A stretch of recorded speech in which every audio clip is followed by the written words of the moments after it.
Hello दोस्तों, I hope आप बहुत ही अच्छे होंगे।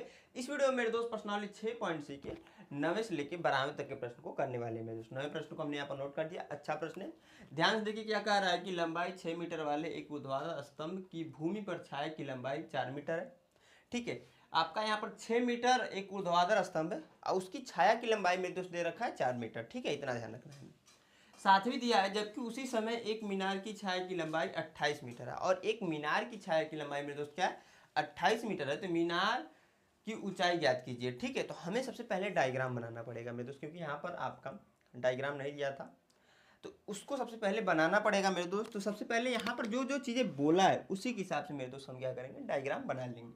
यहाँ पर पहले बोला है कि 6 मीटर वाले एक ऊर्ध्वाधर स्तंभ, ऊर्ध्वाधर मतलब सीधा, या मान लीजिए आपका धरातल है मेरे दोस्त अगर, तो यहाँ पर कोई स्तंभ ऐसे है और इसकी लंबाई क्या है 6 मीटर है मेरे दोस्त। क्या है मेरे दोस्त 6 मीटर। और इसकी छाया की लंबाई क्या है, यहाँ से यहाँ तक मान लेता हूँ मैं 4 मीटर। अब यहाँ पर क्या कह रहा है, आगे बोला है जबकि उसी समय एक मीनार की छाया की लंबाई 28 मीटर है। तो मान लेता हूँ मेरे दोस्त मीनार जो है आपका इधर है और यहाँ पर यह इतना ऊंचा है और यहाँ से जब हम लोग, रुक जाइए एक मिनट, इसको यहाँ से यहाँ तक यानी कि छाया की लंबाई कितनी है तो 28 मीटर है। ठीक है, अगर मेरे दोस्त इस पॉइंट से ध्यान समझिएगा, मैं यहाँ जिससे हमें बनाने में आसानी होगी। ठीक है, तो ऐसे अगर हम मिला दें मेरे दोस्त, ठीक है, तो यहाँ पर कुछ मिलता हुआ इस पॉइंट पर नजर आएगा आपका। अब देखिए आपका यहाँ पर पूछ रहा है मीनार की ऊंचाई। यहाँ पर मेरे दोस्त देखोगे तो यहाँ से यहाँ तक की लंबाई दे रखा है, यह लंबाई दे रखा है, यह लंबाई दे रखा है, यह लंबाई हमें पूछ रहा है। तो हम इस लंबाई को माने तो चाहे तो x मान सकते हैं, नहीं तो मेरे दोस्त बस नामकरण कर दीजिए। ये आपका a है, ये आपका b है, ये आपका c है, ये आपका d है, ये आपका e है।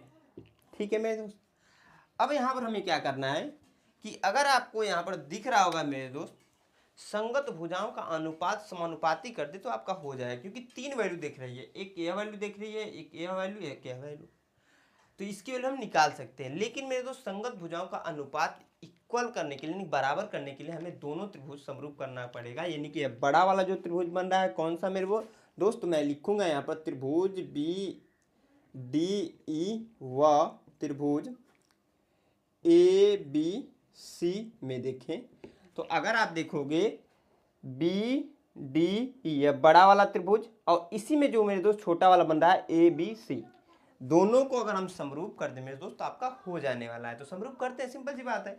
अब देखोगे मेरे दोस्त यहाँ पर कोण B जो है बराबर है कोण B के, क्योंकि आपको दिख रहा होगा मेरे दोस्त बड़े वाले त्रिभुज में भी यह कोण आपका सम आ रहा है और छोटे वाले त्रिभुज में भी यह कोण है, यानी कि दोनों त्रिभुज के लिए यह कोण जो है कॉमन है, तो इक्वल होगा ही होगा। सिंपल सी बात है मेरे दोस्त। तो यहाँ पर नोट कर देते हैं उभयनिष्ठ, हिंदी में बोलते हैं उभयनिष्ठ और इंग्लिश में बोलते हैं आपका कॉमन, उभयनिष्ठ कोण। ठीक है, इतना समझ में आया। साथ ही में मेरे दोस्त यहाँ पर बोला है कि जो 6 मीटर वाले एक ऊर्ध्वाधर स्तंभ, ऊर्ध्वाधर मतलब ये होता है कि सतह से 90 अंश के कोण पे, यानी कि सीधा खड़ा हुआ है मेरे दोस्त। क्या हुआ मेरे दोस्त, सीधा खड़ा हुआ है। तो यहाँ पर क्या हो जाएगा, यह 90 अंश के कोण हुआ। साथ में मीनार भी वो सीधा है, दिया यहाँ पर छोड़ दिया है लेकिन मीनार भी सीधा ही है मेरे दोस्त, तो यहाँ पर भी ये भी 90 अंश हो जाएगा। और जब यह 90 यह 90, तो हम यहाँ पर लिख सकते हैं मेरे दोस्त, ध्यान से देखिएगा कि कोण BED बराबर है कोण BAC बराबर 90 डिग्री के, क्योंकि ऊर्ध्वाधर खड़ा है। अब यहाँ पर हम कह सकते हैं मेरे दोस्त अतः त्रिभुज A, बड़ा वाला पहले मैं लिखूंगा, रुक जाइए एक मिनट, बड़ा वाला लिखूंगा, बड़ा वाला ही लिखते हैं। ठीक है, त्रिभुज BE लिखिए पहले, ED समरूप है त्रिभुज किसके मेरे दोस्त, त्रिभुज किसके समरूप है, BAC के। लिखने का तरीका है मेरे दोस्त, जिस हिसाब से संगत कोण इक्वल किए रहते हैं वहाँ पर नंबरिंग जब करते हैं उसी चीज़ को ध्यान में रखते हैं। मैंने देखिए B पहले लिखा क्योंकि कोण B जो है बराबर था कोण B के, तो यहाँ पर भी B पहले लिख दिया। ठीक है, फिर E लिखा मेरे दोस्त इस बड़े वाले त्रिभुज में, तो कोण E के बराबर हमने कोण A को किया था, इसलिए बीच में कोण A को लिख दिया, बाकी जो बचा उसको हमने बाद में लिखा है। ठीक है, अब देखिए मेरे दोस्त जब दोनों त्रिभुज समरूप हैं तब हम कह सकते हैं कि संगत भुजाओं का अनुपात भी समानुपाती होगा। क्या मेरे दोस्त, कि संगत भुजाओं का अनुपात भी समानुपाती होगा, यानी कि मेरे दोस्त आपका यह भुजा यानी कि AC अगर हम देखें तो बड़ा वाला हमने इधर लिखा है बड़ा वाला त्रिभुज के लिए, तो बड़े वाले त्रिभुज को पहले मैं ऊपर लिखता हूँ, तो यहाँ पर हो जाएगा DE, यह भुजा इस भुजा के संगत है, ठीक है, बटे AC के बराबर मेरे दोस्त यह पूरी भुजा की लंबाई यानी कि BE की लंबाई अब बटे इस छोटी भुजा की लंबाई के इक्वल होगा। यह आपका कुछ संगत भुजाओं का अनुपात होगा। जब ये आपका यह कंडीशंस होगा मेरे दोस्त, तो उसके हिसाब से यहाँ पर नोट भी कर सकते हैं। अतः संगत भुजाओं का अनुपात समानुपाती होगा, ठीक है, समझ में आया। अब देखिए मेरे दोस्त यहाँ पर जब हमने यह चीज़ें निकाल दी तो डी की वैल्यू हमें पता है, नहीं सॉरी डी की वैल्यू नहीं पता है तो रहने दीजिए इसको, डी की वैल्यू नहीं पता है हम रहने देंगे। AC की वैल्यू पता है आपका यहाँ पर 6 सेंटीमीटर दे रखा है, ठीक है, बराबर BE की वैल्यू पता है मेरे दोस्त 28 मीटर, ठीक है, और बराबर AB की वैल्यू भी पता है 4 मीटर, ठीक है। तो आप सिंपली क्या कीजिएगा मेरे दोस्त, इसका इसमें गुणा करा लीजिए। तो जब गुणा कराएंगे तो DE बराबर हो जाएगा 28 गुणे 6, गुणा मत कराइए अभी, ठीक है ना, बट्टे 4 है, 4 एक कम 4, 4 सत्ते 28 मेरे दोस्त। तो DE बराबर जो आ जाएगा आपका 7 से जब 6 में गुणा कराएंगे तो आपका हो जाता है 42, 7 6 के 42 होता है। यही मेरे दोस्त आपका आंसर होगा, ये मीटर यहाँ पर लगा देंगे। तो जो आपका मीनार की ऊंचाई होगी वो क्या होगी मेरे दोस्त, सिंपल सी बात है, यहाँ पर मैंने 42 मीटर निकाला तो 42 मीटर, सिंपल सी चीज़ है, ठीक है, सोल्व हो गया है हमारा। आई होप आप लोग को समझ में आया हो। इसमें जो थोड़ा सा डिफिकल्ट पड़ रहा था डायग्राम, मैंने तो बना दिया आसानी से, लेकिन आप लोग को मेरे को जहाँ तक लगता है मेरे दोस्त थोड़ा सा टफ पड़ रहा होगा, ठीक है। मैं इसको मिटाता हूँ मेरे दोस्त, और इसका जो अगला प्रश्न है 10वां उसको बताता हूँ। अच्छा प्रश्न है, ध्यान से देखेंगे मेरे दोस्त समझ में आएगा आपको, ठीक है। जो भी आपका प्रश्न है उनको थोड़ा सा ध्यान से चिंतन मनन से देखेंगे, 100% कहता हूँ मेरे दोस्त आपको समझ में जरूर आएगा, ठीक है। तो मैं इसको मिटाता हूँ, अगले प्रश्न को नोट करके मेरे दोस्त बताता हूँ। हाँ तो मेरे दोस्त जो हमारा अगला प्रश्न है हमने यहाँ पर नोट कर दिया, ये भी बहुत ही अच्छा प्रश्न है मेरे दोस्त, ध्यान से आप लोग देखिएगा। कह रहा है आपका प्रश्न क्या कि AD और PM त्रिभुजों ABC और त्रिभुज PQR, यहाँ पर देखिए त्रिभुज रहेगा ऐसे, यहाँ पर वैसे तो बोल दिया है, क्रमशः मध्यिकाएं हैं, ठीक है। अब मध्यिकाएं क्या होती है तो इसके बारे में हमने ऑलरेडी पढ़ा है मेरे दोस्त, यहाँ पर जब मैं डायग्राम बना लूंगा तो आपको बताऊंगा, ठीक है। जबकि त्रिभुज ABC समरूप है त्रिभुज PQR के, तो हमें क्या करना है, सिद्ध करना है मेरे दोस्त, प्रूव दैट करना है क्या कि AB बटे PQ बराबर है AD बटे PM के मेरे दोस्त। तो ध्यान से देखिए कैसे सॉल्व करेंगे इसको हम। यहाँ पर बोला है त्रिभुज ABC और त्रिभुज PQ यानी कि दो त्रिभुज की बातें चल रही है, तो बनाते हैं मेरे दोस्त दो त्रिभुज अलग अलग से, ठीक है, दो त्रिभुज, ठीक है, बनाते हैं। और इसका नाम दे दिया हमने AB और C, इसका नाम दे दिया यहाँ पर PQR, ठीक है। यह दो चीजें हुई, साथ में बोल रहा है AD और PM त्रिभुज ABC और त्रिभुज PQR की क्रमशः मध्यिकाएं हैं, यानी कि यहाँ से हम क्या करें, इस पर एक लंब डाल दे, लंब नहीं मध्यिका डाल दे, क्या है आपका, इसका नाम दे दे D, और यहाँ से एक डाल दे मेरे दोस्त आपका PM जी को यहाँ पर क्या करें, लाकर बैठा दे मेरे दोस्त। तो मध्यिका का मतलब यह होता है मेरे दोस्त, यहाँ पर जो चीज़ें दे रखा है उसको हम लोग कभी भी नोट पहले करते हैं ज्यामिति को सॉल्व करते वक्त मेरे दोस्त, सिंपल सी बात है। तो मध्यिका मतलब यह हो जाएगा कि BD बराबर होता है, यानी कि यह भुजा की लंबाई इस भुजा की लंबाई के इक्वल होगी। मध्यिका का मतलब इतना होता है कि यह भुजा और इस भुजा की लंबाई इक्वल होगी। तो BD इक्वल टू हो जाएगा मेरे दोस्त CD के, ठीक है, BD इक्वल टू क्या हो जाएगा CD के मेरे दोस्त, साथ में मेरे दोस्त यहाँ पर रुक जाइए 1 मिनट, और QM बराबर हो जाएगा MR के। किस बेस पर हो रहा है, तो मध्यिकाएं हैं, क्या मेरे दोस्त है, मेरे दोस्त मेरे भाई क्या है, बोल मेरे भाई, बैठे क्यों यार, बोलो है, मध्यिकाएं हैं, ठीक है ना। अब देखिए मेरे दोस्त साथ में ये भी दे रखा है आपका कि त्रिभुज ABC समरूप है त्रिभुज PQR के, ठीक है, ये भी तो दे रखा है। आपको ज्ञात क्या करना है, सिद्ध करना है मेरे दोस्त, प्रूव दैट करना है, सिद्ध करना है, क्या करना है मेरे दोस्त, ध्यान समझिए कि AB बटे PQ बराबर है मेरे दोस्त AD बटे PM के। तो इस हिसाब से देखोगे मेरे दोस्त, तो AB बट्टे पी क्यू, यानी यह भुजा बट्टे यह भुजा बराबर है ए डी बट्टे पी एम के मेरे दोस्त, यानी यह भुजा और इस भुजा के। तो अगर आप देखो मेरे दोस्त कोई भी तरीका लगाओ तो आपका नहीं होगा जब तक मेरे दोस्त त्रिभुज आपका यहाँ पर देख मैं लिख देता हूँ ए बी डी और त्रिभुज पी क्यू यम को समरूप न कर लिया जाए। ठीक है मेरे दोस्त, क्या कि समरूप न कर लिया जाए तब तक आपका नहीं होने वाला है। सिंपल चीज़ है। तो हम क्या करेंगे मेरे दोस्त, इसको समरूप करेंगे भैया, सिंपल सी बात है। अब देखिए मेरे दोस्त प्रश्न में जो चीज़ें दे रखा है उसी के सहारे आपका हो जाने वाला है। यहाँ पर देखिए आपका दे रखा है मेरे दोस्त कि त्रिभुज, पहले इसको नोट कीजिएगा, त्रिभुज आपका ए बी डी व त्रिभुज पी क्यू यम में। ठीक है, तो इस हिसाब से दिया है आपका, या फिर यहाँ पर नोट कर लीजिए त्रिभुज ए बी सी, चूकी लगाकर नोट करना है। ठीक है, जिससे अच्छा लगता है। देखिए लिखने का तरीका होता है एक सही ढंग से। त्रिभुज ए बी सी समरूप है त्रिभुज पी क्यू आर के मेरे दोस्त, क्योंकि यह प्रश्न में दे रखा है। अतः मेरे दोस्त हमें जिसकी जिसकी जरूरत होगी उसको हम लोग ले लेंगे। यहाँ पर देखोगे तो यह कोण मेरे दोस्त इस कोण के बराबर होगा बड़े वाले त्रिभुज में, देख रहे हैं यह बड़े वाले ए बी सी और पी क्यू आर में। ठीक है, तो यहाँ पर नोट कर सकते हैं कोण ए बी सी बराबर हो जाएगा कोण पी क्यू आर के। इसी प्रकार मेरे दोस्त, इसी प्रकार आपका यहाँ पर कोण ए बी डी बराबर हो जाएगा कोण पी क्यू यम के। ठीक है, इतना समझ में आया। समीकरण नंबर इसे 1 मान लीजिए आप लोग।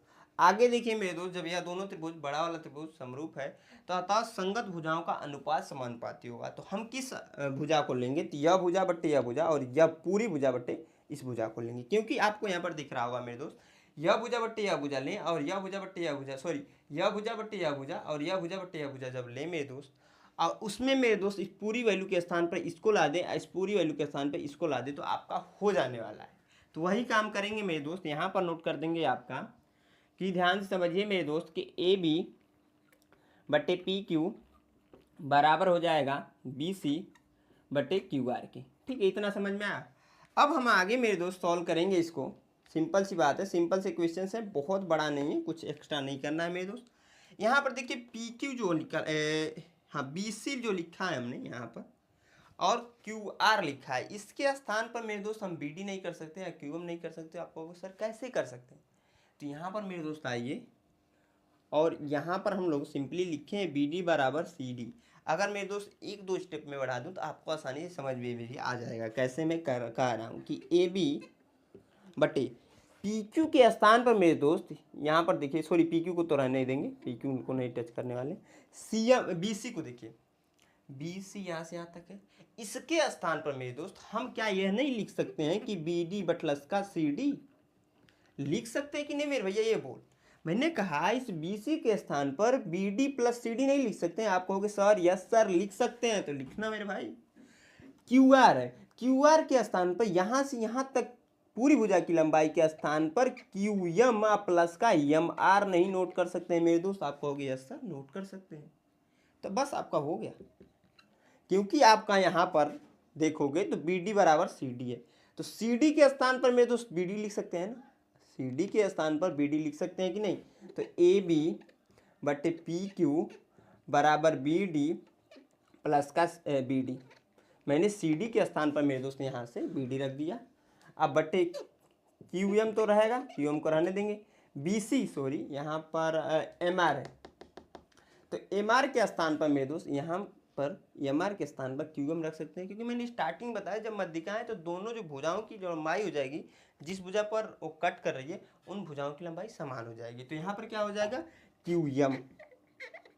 अतः हम लिख सकते हैं मेरे दोस्त ए बी बट्टे पी क्यू, जोड़ दीजिए 2 बी डी, बी डी हो जाएगा ना, सी बी सी गड़बड़ लिखा गया, बी डी रहेगा। ठीक है, इतना समझ में आया। 2 बी डी बटे 2 क्यू एम, 2 से 2 कैंसिल, नहीं कि हम कैंसिल आउट कर दें, हटा दें मेरे दोस्त। समीकरण नंबर ए आपको हो जाएगा 2। तो यहाँ पर नोट कर सकते हैं मेरे दोस्त, नीचे जगह नहीं है, मैं यहीं पर नोट कर देता हूँ, ध्यान समझिएगा। समीकरण 1 व 2 से स्पष्ट है कि क्या स्पष्ट है मेरे दोस्त कि त्रिभुज ए बी डी समरूप है त्रिभुज पी क्यू एम के। ठीक है, मैंने कहा कि ए बी डी और पी क्यू एम समरूप है, अतः आधारभूत नहीं, हाँ सही है, रहने दो। यहाँ पर जो आप जिस बेस पर कर रहे हैं उसको लिख देते हैं। तो किस समरूपता से हम लोग कर रहे हैं, तो आपको दिख रहा होगा मेरे दोस्त कोण समरूपता से। कोण नहीं भैया, भुजा कोण भुजा हो जाएगा। क्यों? क्योंकि मेरे दोस्त यह भुजा इस बटे यह भुजा और यह भुजा बटे यह भुजा का अनुपात हमने समानुपाती किया है, साथ में बीच का कोण किया है, तो उस हिसाब से आपका हो जाएगा यस समरूपता से। ठीक है, और उसके आप जब यह समरूप है तो आप सिंपली लिख भी सकते हो। आपको लाना क्या था कि आपको प्रूव करना था ए बी बटे पी क्यू, जो आपका हो गया ए बी बटे पी क्यू बराबर, जब यह भुजा बट्टे यह भुजा के साथ हम यह भुजा बट्टे यह भुजा के भी लिख सकते हैं। सिंपल सी बात है, दोनों त्रिभुज किया है हमने तो ए डी बटे पी एम की, बस हो गया आपका। यही हमें प्रूव करना था मेरे दोस्त, हमारा हो गया। सिंपल सी बात है, सिंपल से प्रश्न है, बस आपको समझने की जरूरत है मेरे दोस्त। इसको नोट कर लीजिए, मैं इसको मिटाकर जो अगला प्रश्न है उसको बताता हूँ मेरे दोस्त। साथ में वीडियो पसंद आ रही है, प्रश्न जो मैंने बताया वो समझ में आ रहा है तो प्लीज़ वीडियो को लाइक साथ दोस्तों के साथ शेयर करो। ठीक है, हाँ दोस्तों, जो हमारा अगला प्रश्न हमने यहाँ पर नोट कर दिया, ये भी बहुत ही अच्छा प्रश्न है मेरे दोस्त।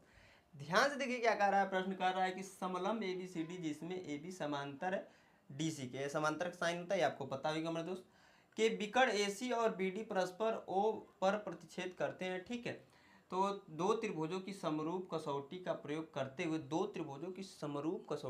करते हुए मेरे दोस्त बताना है हमें कि ओ ए बट्टे ओ सी बराबर है ओ बी बट्टे ओ डी के। तो ध्यान से देखिए मेरे दोस्त कैसे इसको सॉल्व करें, आसान सा प्रश्न है। यहाँ पर बोला है समलंब A B C D.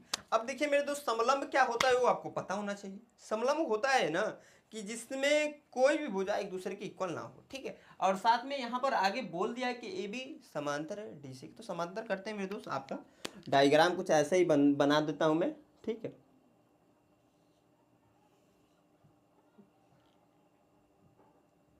A B C D.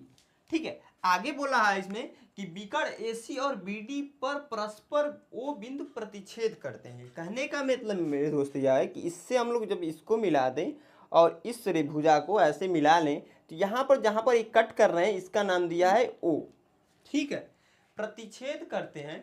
तो आगे बोला है दो त्रिभुजों की समरूपता कसौटी का प्रयोग करते हुए मेरे दोस्त दर्शाना है किया।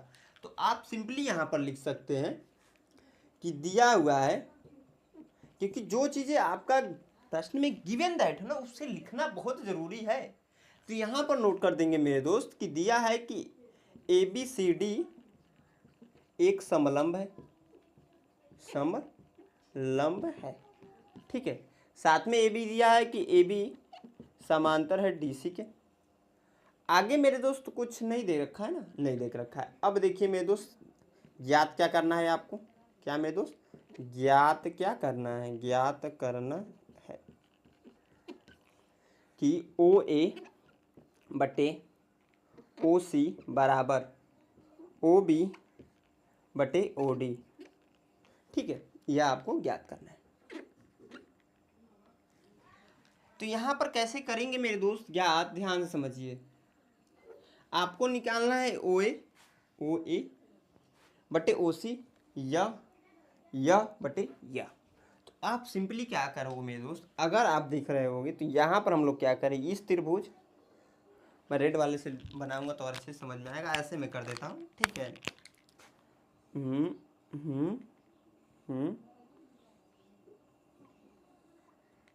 ठीक है, ऐसे कुछ कर ले रहा हूँ। ए ओ है आपका, मान लीजिए ए है, ए बी है, ए सी है, ए डी है। अगर मेरे दोस्त इस त्रिभुज और इस ऊपर वाले त्रिभुज को दोनों को क्या करें, समरूप कर दे तो आपका हो जाने वाला है। ठीक है, समरूप कैसे करते हैं तो आपको पता है मेरे दोस्त, कोण कर सकते हैं, भुजा कर सकते हैं। तो यहाँ पर कोण ही कर सकते हैं, भुजा तो उपयोग में आएगा ही नहीं, सिंपल सी बात है। तो आपका यहाँ पर सबसे पहले मैं क्या करता हूँ मेरे दोस्त, नोट करूँगा ए बी, चूँकि मेरे दोस्त ए बी समांतर है डी सी के, अतः इस प्रकार क्या हो जाएगा मेरे दोस्त, यहाँ पर जब यह भुजा इस भुजा के समांतर है तो हम इस बेस पर कर सकते हैं कि कोण बी बराबर हो जाएगा कोण डी के, यह कोण मेरे दोस्त इस कोण के बराबर होगा। ऐसे भी लिख सकते हो आप लोग, मन करे तो ऐसे लिखिए, नहीं तो ऐसे लिखिए। कोण बी डायरेक्टली लिखेंगे थोड़ा सा गड़बड़ हो जाएगा। यह कोण इस कोण के बराबर होगा मेरे दोस्त, सॉरी थोड़ा सा मिस्टेक हुआ था। तो इस को हम लोग कैसे लिख सकते हैं, तो कोण ए बी ओ बराबर कोण सी डी ओ। ठीक है, कैसे हो रहा है, तो एकांतर कोण है। एकांतर कोण समझ में आता होगा आपको। एकांतर मतलब क्या होता है ना, मैं बता देता हूँ, रुकिए 1 मिनट। कि दो ऐसे रेखाएं हैं, समांतर रेखाएं हैं, और ऐसे एक रेखा कट कर रही है मेरे दोस्त, तो ऐसे जो कोण बनता है यह कोण इस कोण के बराबर होता है। ठीक है, साथ ही मेरे दोस्त इधर हो रहा है तो क्या यह वाला नहीं होगा। आप कहोगे सर यह कैसे होगा, तो ऐसे बनाइए ना। अभी तक मैंने ऐसे बनाया था, जेड के आकार में बनाकर देखते हैं। अब उल्टा जेड बनाइए, ऐसे नहीं बन सकता है। आप कहोगे सर बन सकता है, तो यह आपका दोनों कोण इक्वल होगा। तो यहाँ पर नोट कर सकते हैं, कोण बी ए ओ बराबर हो जाएगा कोण डी सी ओ के भी एकांतर कोण से। ठीक है, दो चीजें हुई। आगे मेरे दोस्त अगर आप देखोगे तो यहाँ पर कि कोण ए ओ बी बराबर है कोण सी ओ डी के, किस बेस पर, तो शीर्षाभिमुख कोण, शीर्षाभिमुख कोण से यह दोनों इक्वल है। सिंपल सी बात है। अब देखिए मेरे दोस्त, ये आपका यह कोण, मैंने कहा मेरे दोस्त यह कोण इस कोण के बराबर है, यह कोण इस कोण के बराबर, यह कोण इस कोण के बराबर। तो उसके अनुसार मेरे दोस्त हम ले सकते हैं कि त्रिभुज ए ओ बी व त्रिभुज सी ओ डी में अगर देखें मेरे दोस्त, तो समीकरण नंबर 1 है, A2 है, A3 है। ठीक है, समीकरण 1 2 व 3 से, ठीक है, इस बेसानुसार यहाँ पर हो जाएगा। ध्यान समझिए मेरे दोस्त, समीकरण नंबर 1 2 और 3 से त्रिभुज ए ओ बी समरूप हो जाएगा त्रिभुज किसके, तो सी ओ डी के। दोनों समरूप हो गए मेरे दोस्त। अब जब समरूप हो गए तब तो हो ही जाएगा, क्योंकि यह लाना था हमें मेरे दोस्त, यह नहीं लाना था। समरूप हो गए तो आप कह सकते हैं मेरे दोस्त संगत भुजाओं का अनुपात भी इक्वल, यानी कि यह भुजा बट्टे यह भुजा कर सकते हैं। ओ ए बट्टे ओ बी बराबर ओ बी ओ सी, सॉरी यहाँ पर रहेगा छोटा सा मिस्टेक हुआ, हाँ ओ बी बराबर बट्टे ओ डी के। क्योंकि भैया यह भुजा इस भुजा के संगत है, यह भुजा इस भुजा के संगत है। क्यों ऐसा हो रहा है, क्योंकि यह कोण इस कोण के बराबर था और यह कोण इस कोण के बराबर था। तो इन दोनों कोण के बीच आने वाली भुजाओं को देखोगे, और यह कोण इस कोण के बराबर था, तो यह कोण इस कोण के बराबर है और यह कोण इस कोण के बराबर है। तो इसके यहाँ पर जो भुजा आ रही है उस कोणों के अंतर्गत यह भुजा आ रही है, तो उसकी यहाँ पर हमने लिखा। ठीक है, यह कोण अगर देखोगे तो इस कोण के बराबर है, साथ में यह इसके बराबर है। तो इन दोनों कोणों के अंतर्गत मेरे दोस्त असंगत कोण जो है इसके अंतर्गत आ रही है भुजा, दोनों भुजाओं का अनुपात इक्वल होगा। ठीक है, यही हमें प्रूव करना था, आपका यहाँ पर हो गया मेरे दोस्त। ठीक है, तो ये हमारा 11वां प्रश्न था मेरे दोस्त। मैं इसको मिटाकर जो हमारा अगला प्रश्न है वो बताता हूँ। अच्छा प्रश्न वो भी है, छोटा सा है, आसानी से मैं जल्दी से उसको भी बता देता हूँ। आप इसे नोट कर लीजिए मेरे दोस्त। वीडियो पसंद आए प्लीज़ वीडियो को लाइक सब दोस्तों के साथ शेयर कीजिए। ठीक है, हाँ तो मेरे दोस्त जो हमारा अगला प्रश्न हमने यहाँ पर नोट कर दिया, बहुत ही अच्छा प्रश्न है मेरे दोस्त। क्या कह रहा है, दी गई आकृति में क्यू आर बट्टे क्यू एस बराबर है क्यू टी बट्टे पी आर तथा कोण व एक बराबर है कोण 2 के। ठीक है, तो दर्शाइए मेरे दोस्त त्रिभुज पी क्यू एस समरूप है त्रिभुज टी क्यू आर के। ठीक है, यह दर्शाना है मेरे दोस्त, आराम से हो जाएगा ये प्रश्न। ध्यान से देखिए कैसे करने वाले। तो यहाँ पर आपका दिया हुआ है, सबसे पहले उसको हम लोग लिखते हैं मेरे दोस्त। दिया है क्या कि क्यू आर बटे क्यू एस बराबर है क्यू टी बटे पी आर के, साथ में यह दे रखा है कोण 1 बराबर है कोण 2 के। तो यहाँ पर देखोगे मेरे दोस्त, हमें जो ज्ञात करना है, ज्ञात करना क्या है आपका मेरे दोस्त, कि त्रिभुज पी क्यू एस समरूप है त्रिभुज टी क्यू आर के। ठीक है, यही हमें करना है, ज्ञात करना है हमें त्रिभुज पी क्यू एस समरूप है त्रिभुज टी क्यू आर के। तो पी क्यू यस यानी कि यह जो छोटा वाला त्रिभुज बन रहा है मेरे दोस्त, इसको समरूप करना है आपका टी क्यू आर, यानी कि टी क्यू आर इस बड़े वाले त्रिभुज को। तो छोटा वाला त्रिभुज को मैं थोड़ा सा अलग भी बना देता हूँ। यहाँ पर क्या करता हूँ, निकाल कर यहाँ से P Q sorry P S Q है। तो अब देखिए मेरे दोस्त, यहाँ पर ध्यान समझिए, आपका यहाँ पर दिया हुआ है साथ में कि यह तो इस हिसाब से चलेंगे मेरे दोस्त। यहाँ पर नोट करेंगे त्रिभुज पी क्यू एस व त्रिभुज टी क्यू आर में, ठीक है। देखेंगे यहाँ पर क्या हो जाएगा मेरे दोस्त मेरे भाई कि क्यू आर बराबर, नीचे वाला तो रहना देना है, यानी कि क्यू आर बटे क्यू एस को तो रहने देना है, तो यह इसको रहने दीजिए क्यू एस, और क्यू टी बटे पी आर है। तो क्यू टी कहाँ पर है, इस पूरी भुजा की लंबाई दिया है, क्यू टी बटे पी आर यानी इसकी लंबाई दे रखा है आपका। अगर मेरे दोस्त इसकी लंबाई के स्थान पर हम इसको ला दें तो आपका हो जाएगा। अब कहोगे सर कैसे आएगा, तो आ जाने वाला है। अगर मैं इसको अलग से बना दूं मेरे दोस्त, यहाँ पर ध्यान समझिए, P है, Q है, ये R है आपका, ठीक है। कोण वह एक बराबर है कोण दो के, ये दे रखा है आपका। तो इस बेसा अनुसार आपको पता है, यहाँ पर नोट कर सकते हैं, चूंकि एंगल 1 बराबर है एंगल 2 के, अतः PQ इक्वल हो जाएगा PR के। मेरे दोस्त मेरे भाई हमने पढ़ा है कि एक त्रिभुज में दो कोण बराबर होते हैं तो उनकी आमने सामने की भुजा होती है, जो सामने की भुजा होती है मेरे दोस्त वह क्या होती है, इक्वल होती है। यानी कि यह कोण इस कोण के बराबर है तो इसके सामने की भुजा यह और इसके सामने की भुजा यह, यानी कि यह भुजा इस भुजा के इक्वल हो जाएगी मेरे दोस्त। तो यहाँ पर भी देखोगे तो दो के सामने वाली भुजा यह है मेरे दोस्त, और एक के सामने वाली भुजा यह है, यानी कि यह भुजा इस भुजा के बराबर होगी। वही हमने यहाँ पर लिखा है, क्योंकि यह समद्विबाहु त्रिभुज होता है। एक त्रिभुज में अगर दो भुजाएं बराबर है या फिर दो कोण बराबर है तो दोनों कंडीशनों में समद्विबाहु त्रिभुज हो जाता है जनरली, ठीक है। इतना समझ में आया। तो पी क्यू बराबर हो जाएगा मेरे दोस्त पी आर के। तो अतः हम कह सकते हैं कि यह दोनों त्रिभुज यहाँ पर अगर शिफ्ट कर दें, क्यू टी तो रहेगा, अब पी आर के स्थान पर मेरे दोस्त यहाँ से पी क्यू लिख सकते हैं ना। अब देखिए आपका यहाँ पर क्या हो गया कि यह भुजा बटे इस पूरी भुजा अब बटे आपका मेरे दोस्त, नहीं रुकिए रुकिए एक मिनट, हाँ, यह भुजा बटे यह भुजा, यह भुजा बटे यह भुजा हमने किया। साथ में यह कोण जो है क्यू वाला दोनों में कॉमन है कि नहीं, यहाँ पर देखो उभयनिष्ठ है, इस वाले त्रिभुज में भी है, इस वाले त्रिभुज में भी है। तो हम कह सकते हैं कि कोण क्यू बराबर है मेरे दोस्त कोण क्यू के, ठीक है। यह बराबर का यहाँ पर साइन रहेगा, क्यों है तो उभयनिष्ठ कोण है, उभयनिष्ठ कोण है, जिसकी वजह से ऐसा हो रहा है मेरे दोस्त, ठीक है। जब यह चीज़ें हो रही हैं तो हम यहाँ पर कह सकते हैं कि आपका त्रिभुज आपका जो लाना था पी क्यू एस समरूप हो जाएगा त्रिभुज टी क्यू आर की किस बेस पर हो रहा है, तो एंगल साइड समरूपता से, ठीक है मेरे दोस्त। आई होप आप लोग को ये समझ में आया होगा, नोट कर लीजिएगा ऐसे, ठीक है। ये हमारा 12वां प्रश्न होगा, ठीक है। अब देखिए मेरे दोस्त और क्वेश्चन इस वीडियो में करूँगा तो वीडियो अच्छी खासी लंबी हो जाएगी, ठीक है। ये भी वीडियो अभी ठीक ठाक हो गया है, तो नेक्स्ट वीडियो मेरे दोस्त अभी अब इसमें 6 प्रश्न हैं उनको करने वाले हैं। तो आई होप मेरे दोस्त ये वीडियो पसंद है प्लीज़ इस वीडियो को लाइक, साथ दोस्तों के साथ शेयर, और हमारे चैनल पहली बार विजिट किया मेरे दोस्त अभी तक सब्सक्राइब नहीं किया तो हमारे चैनल को सब्सक्राइब जरूर कर लें। यहाँ तक वीडियो को देखने के लिए मेरे दोस्त, वॉच करने के लिए मेरे दोस्त, मेरी तरफ से आप सभी दोस्तों को धन्यवाद।